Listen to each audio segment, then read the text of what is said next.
ગામના ખેડૂતોએ નર્મદા કેનાલમાં નાણાંથી ખેતી ગુમાવી 12 વર્ષથી પીડિત ખેડૂતોએ આંદોલનની ચીમકી ઉચ્ચારી। સાંતલપુરના પાટણકા ગામના ખેડૂતોએ નર્મદા કેનાલના નાણાંથી ખેતી ગુમાવી 12 વર્ષથી પીડિત ખેડૂતોએ આંદોલનની ચીમકી ઉચ્ચારી। નર્મદા કેનાલ પાસેના નાળાની સાઇઝ નાની હોવાથી ખેતરમાં પાણી ભરાઈ જવાની સમસ્યા છે।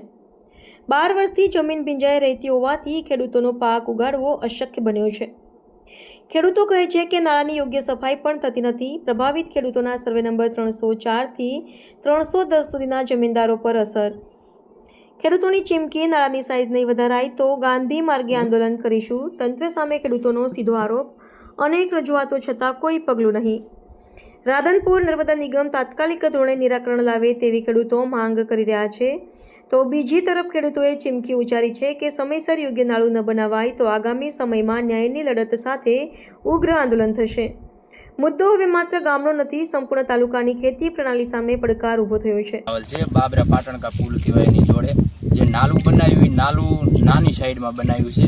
એ નાલું અમારી સરકારની એટલી રજૂઆત છે રાધનપુર નર્મદા નિગમને કે આ નાલું મોટી સાઈડમાં કરે ને અહીંયાથી આ 500-700 મીટર છેટે સુધી આની જે નાઈ ખોદલ છે એ નાઈ પથ્થર પેચિંગથી પેક કરી દેવામાં આવે, નકા વર્ષો બાવર થઈ જાય છે અને નેરી બુરાઈ જાય છે।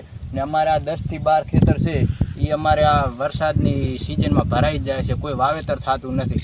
એટલે અમારી સરકારની એટલી રજૂઆત છે નર્મદા નિગમ રાધનપુરને કે આનું તાત્કાલિક નિરાકરણ લાવે અને આ નાલું મોટું આથી ચિંતાની માર્ગે પણ ચાલશે। બરાબર। આ કેટલા વર્ષોથી આ તકલીફ છે તમારે? આ તકલીફ અમારે 10-12 વર્ષથી।